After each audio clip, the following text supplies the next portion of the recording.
네, 반갑습니다. 소개받은 박민준이고요. 인도 경제 현안에 대해서 좀 간략하게 한 20분 정도 말씀드리겠습니다. 지금 인도 경제가 이제 숨고르기에 들어갔다라고 표현을 많이 합니다. 이거 제가 만든 표현인데, 2월 7일 날 이제 인도의 2011년 회계년 전망치가 나왔는데 6.9%가 나왔습니다. 그래서 인도가 이제 경제 성장률이 그 전에 계속 7% 성장을 하다가 이제 경제 위기 때문에 약간 주춤하다가 2010년도에 회복을 했는데 2011년에 다시 이제 좀 내려가서 많은 우려 섞인 어떤 그런 전망들이 나왔었고요. 그래서 또 그 이후에 어떻게 되는지에 대해서 많은 분들이 궁금해 하시는데, 분기별로 봐도 지금 7분기 연속 하락세를 보이고 있어갖고, 이게 저희 지금 현 사장님도 인도 경제 요즘 이상 없는 거 아니냐, 이상 있는 거 아니냐, 한번 알아봐라 이렇게 지시하실 정도로 좀 걱정들이 있으신데, 제가 단연컨대 지금 인도 경제에 문제가 없고요. 다음 분기에 이 추세가 반등될 것으로 예상을 하고 있습니다. 그 다음 내용을 한번 말씀드리면, 지금 2011년에 이제 경제가 약간 주춤한 그런 원인들에 대해서 한번 말씀을 드리겠습니다.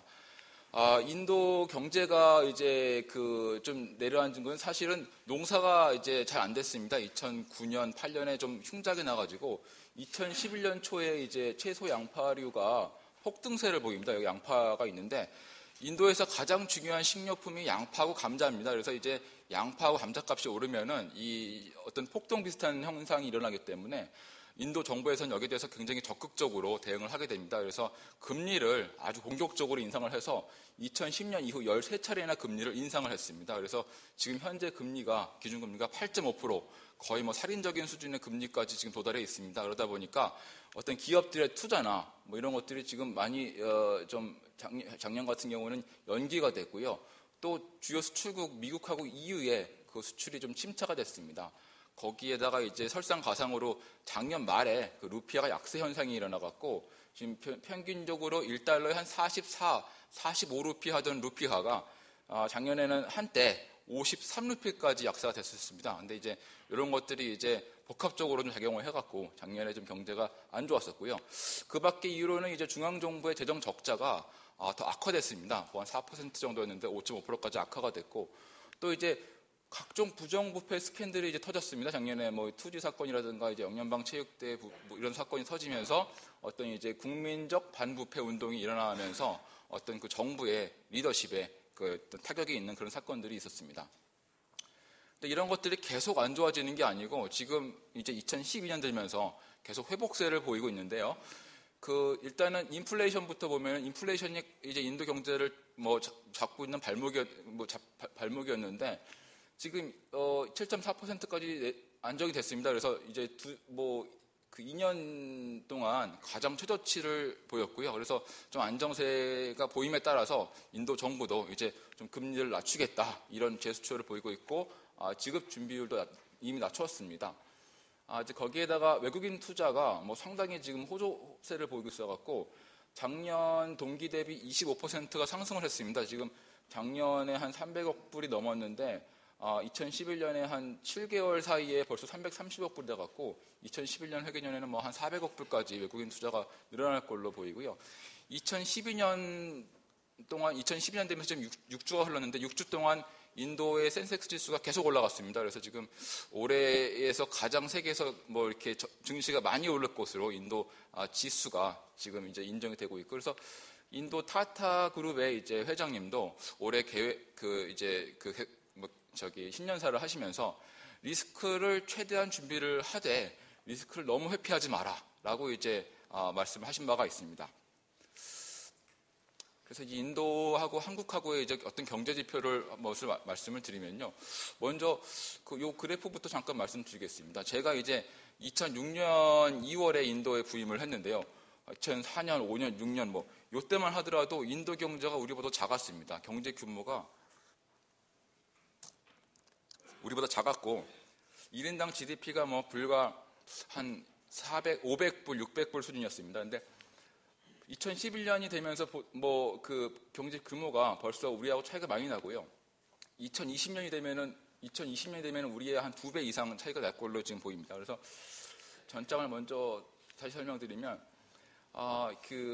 이 경제 규모, 또 1인당 GDP 이런 것들의 그 숫자가 굉장히 빨리 변하고 있습니다. 그래서 제가 이 강의를 통해서 드리고자 하는 메시지는 우리 기업들이 보통 이전에 2004년, 5년, 6년 이럴 때 인도를 한번 경험하고 야, 인도는 안 되겠다. 뭐 인도는 가망이 없다. 뭐 이런 식으로 어떤 부정적인 이미지를 가지신 경우가 많은데 사실은 이제 그때하고 지금하고는 또 많이 틀립니다. 그래서 인도가 워낙 빨리 바뀌고 있기 때문에 어떤 그런 지금 현재의 어떤 인도에 좀 관심을 더 가져야 될 것이 아닌가 그런 생각을 합니다.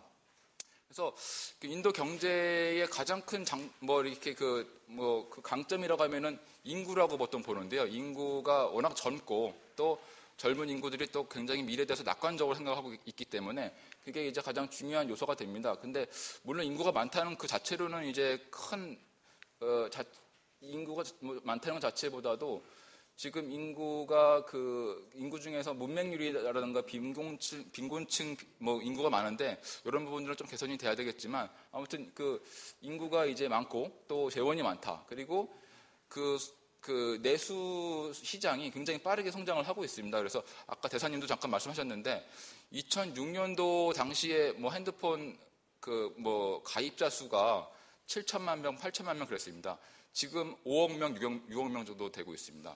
그리고 이 스마트폰 같은 경우는 올해 한 850만 대가 팔렸는데 70% 이상 성장을 해갖고 2015년 되면 8천만 대까지 올라갈 걸로 보입니다. 그래서 아까 고모님도 말씀하셨지만 이 삼성 스마트폰이 인도에서는 애플보다 훨씬 더 많이 팔리고 있습니다. 그래서 우리 기업들이 잘할 수 있는 시장이 말씀하신 것처럼 인도 시장이고 또 그 성장세가 우리가 상상한 거하고 보다도 훨씬 더 빠르다라는 걸 다시 한번 강조를 드리고요.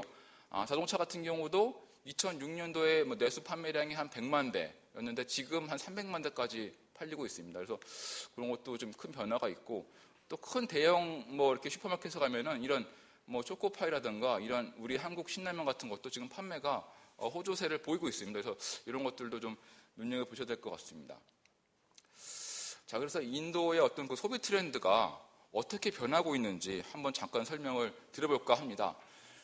인도 하면은 이제 상당히 좀 특징이 있죠. 인도 문화의 특징이 있는데 최근 들어서 보이는 특징은 굉장히 내셔널리즘이 강화되고 있습니다. 그래서 이제 이런 큰 기업들을 이제 인도가 소유하고 있다는 점, 또 재작년이죠. 이제 커먼웰스 영연방 체육대회를 성공적으로 개최했다는 점. 그래서 이제 우리 인도, 우리 자랑스러운 조국, 우리는 올림픽도 할 수 있다. 이런 종류의 이제 자신감이 충만하고 있고요. 거기에 따라서 소비도 늘어나고 있겠죠. 그래서 이런 굉장히 좀 젊은 층 인구들의 소비가 늘어나고 있는데 여기 사진을 보시면 잘 보이시나 모르겠지만은 다 서양식 옷을 입고 있습니다. 인도 여성들이. 불과 몇 년 전만 하더라도 인도에서는 여성들이 사리를 입지 않고 서양식 옷을 입은 경우가 많지 않았습니다. 근데 지금은 그렇지가 않습니다. 그래서 이런 여성들, 또 젊은 층의 어떤 소비에 있어서의 목소리가 커지고 있습니다. 그래서 과거에는 인도는 전형적인 가부장제 사회죠. 이제 아버지가 모든 결정하셨는데 지금은 젊은 소비층이나 또 여성들이 목소리가 커지고 있고 또 이제 인도의 어떤 대도시뿐만 아니고 중소도시, 2, 3선 도시에서도 소비가 굉장히 많이 늘어나고 있습니다. 그래서 이 사진은 뭐냐면 인도의 홈쇼핑에서 이 고가의 시계가 팔리고 있는 겁니다. 그러니까 이제 그 전에 한 2006년까지만 해도 홈쇼핑에서 물건을 사고 판다는 인터넷 쇼핑을 한다는 것 자체가 성립이 안 되는 말이었습니다. 근데 지금은 이런 것들이 지금 가능해지고 있습니다. 근데 이제 인도 하면 또 지금 곽 변호사님도 좀 이따가 설명해 주시겠지만 사업 환경이 또 쉽지만은 않습니다. 굉장히 어려운 나라고 또 독특한 나라이기 때문에 다른 나라의 사례를 그대로 이렇게 적용하기가 어렵고 인도만의 어떤 어려움을 좀 인식을 하셔야 되는 문제가 있습니다. 그래서 세계은행에서 나온 자료를 잠깐만 설명드리면 납세 순위가 이제 183개국 중에 147위에서 100원을 벌었을 때 61원을 세금으로 이제 납부를 해야 되는 그런 고세율 국가로 지금 판단이 되고 있고요. 계약 집행을 하는 데 있어서 183개국 중에 182위, 거의 맨 마지막 순위인데요. 계약을 집행하는데 1420일이 걸립니다. 그래서 이제 어떤 그 양자 간의 계약을 했을 때 그 파트너가 뭐 이렇게 계약을 이행 안 했을 때 그걸 강제로 이행시키기가 굉장히 어려운 나라라는 거죠. 그래서 거기에 대해서 실질적으로는 뭐 그 어떤 그 중재라든가 다른 방법을 써야 되는데 그런 것들을 잘 모르고 과거의 방식대로 했다가는 손해를 볼 수가 있기 때문에 오늘 이제 그 유촌에서 어떤 그 제시하시는 대로 좀 전문가들의 어떤 그 의견을 많이 좀 수렴해야 될 것 같습니다. 그래서 이런 청산을 하는데도 7년이 걸린다. 뭐 이런 것들도 좀 잘 알아두셔야 될 것 같고, 그래서 노하우가 있으면 1년 만에도 끝나는데 노하우가 없이 청산하려고 하면은 7년이 걸리는 거죠. 이제 그런 것들도 좀 주의해야 될 부분이고요. 그리고 이제 올해 2012년에 인도 경제의 어떤 그 화두는 유통업 개방입니다. 그래서 이 유통업 요 표를 잠깐 보시면은 이제 2004년도에 3%, 이제 그러니까 97%가 구멍가게 유통을 했고요. 3%만 현대식 유통을 했습니다. 근데 이제 지금 15%까지 올라갔습니다. 그래서 인도에서는 지금 뭐 쇼핑몰, 뭐 편의점, 뭐 양판점, 뭐 그런 것들이 굉장히 빨리 증가하고 있는 그런 상황이고요. 근데 거기에 대해서 인도 정부가 유통업을 일부 개방하고 있습니다. 그래서 싱글 브랜드 같은 경우는 개방이 완료가 됐고요. 이제 물론 조건이 없는 건 아닙니다. 현지 조달 의무 30% 의무를 이제 뭐 맞춰야 되는 그런 의무가 있고요. 그래서 싱글 브랜드에 대해서는 저희도 지금 굉장히 관심을 갖고 지켜보고 있습니다. 그리고 멀티 브랜드도 52%까지 개방을 추진을 했는데 지금 어떤 정치적인 반대 때문에 그 주정부 선거가 지날 때까지 약간 유보가 되는데 이것도 선거가 끝나면은 개방될 가능성이 높습니다. 그래서 이런 부분들이 좀 이슈가 되고 있고요.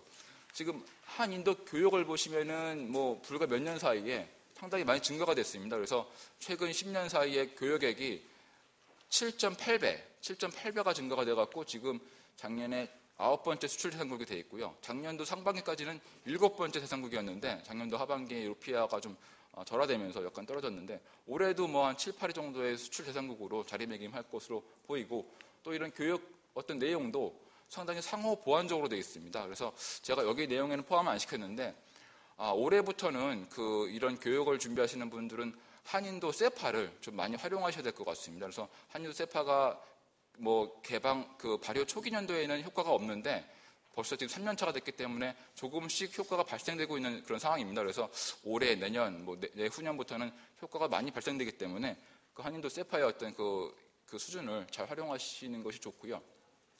또 이제 포스코의 오리사 프로젝트가 추진이 뭐 지금 뭐 안 되는 건 아니고요. 조금씩 되고 있는데 이게 무조건 되는 프로젝트입니다. 이게 안 될 게 아니고 다만 진행이 느릴 뿐이지 뭐 되긴 되는데 이 규모가 지금 뭐 1200만 톤 규모거든요. 그러니까 우리 광양제철소가 1800만 톤이니까 거기에 뭐 비교될 만한 상당히 큰 규모의 이제 그 제철소 프로젝트가 추진이 되고 있고 근데 이거 하나만 하고 있는 게 아닙니다. 포스코에서 지금 이것도 있고 또 다른 주에 카르나타카주 또 자라칸도 주에 이제 같은 일관 제철소를 개발을 추진을 하고 있습니다.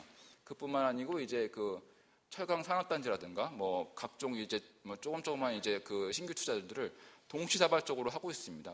그뿐만 아니고 이제 뭐 LG나 삼성, 현대도 투자가 계속 확대가 되고 있는 추세입니다. 그래서 이런 어떤 그 동시다발적인 이런 그 투자 진출도 잘 보셔야 될 것 같고요. 또 과거에 어떤 제조업 투자만 했다고 한다면은 최근에는 제조업뿐만 아니고 서비스업도 지금 진출이 점점 늘어나고 있습니다. 그래서 어떤 뭐 이런 어린이 치과병원도 있고 뭐 이런 이제 한정식집도 있고 또 이런 여기 이제 해피콜 프라이팬 이런 사진을 붙여놨는데 지금 이제 스타 CJ에서 팔리고 있습니다. 여기 베스트라고 되어 있는 표시가 있는지 모르겠는데 스타 CJ에서 가장 잘 팔리는 상품 중에 하나가 지금 이런 해피콜 프로젝트로 지금 선정이 되어 있습니다. 그래서 이런 것들도 지금 인도의 어떤 투자 진출의 트렌드의 변화라고 이해하시면 좋겠습니다. 그래서 이제 뭐 이런저런 말씀을 드리고 이제 마지막으로 드리고 싶은데 아까 말씀드린 것처럼 어떤 과거의 어떤 부정적인 이미지에서 지금 벗어나서 좀 더 적극적으로 인도를 한번 진출을 해봐야 될 시기가 아닌가 생각이 되고요. 다만 이제 인도가 진출이 어려운 나라이기 때문에 특히 이제 인프라라든가 또 부패, 관료주의 이런 것들은 좀 상당히 처음에는 적응하기가 힘듭니다. 그 다음에 뭐 지금 변호사님이 말씀해 주실 조세 문제라든가 뭐 이런 것들도 상당히 어려운 점 중에 하나인데 인도는 서두르면은 일이 잘 안 되는 나라입니다. 다른 나라에 비해서 좀 느긋하고 긍정적으로 또 어떤 과거의 사례를 잘 수집을 해갖고 그동안 쌓인 노하우를 좀 잘 정리하는 그런 자세가 필요하고요. 그래서 그 대기업들도 보면은 이렇게 담당자가 바뀌면서 그동안 쌓였던 노하우가 잘 축적이 안 되고 이렇게 사장되는 경우를 제가 여러 번 봤는데, 사내의 어떤 전문가나 담당자를 좀 육성하셔가지고 지속적인 노하우를 좀 육성을 하신다면은 인도의 진출이 크게 어렵지는 않을 것으로 보이고, 또 인도는 진출하고 나면은 기회가 무궁무진한 그런 나라라는 것을 다시 한번 강조드립니다. 앞으로도 인도에 많은 관심 부탁드리겠습니다. 고맙습니다.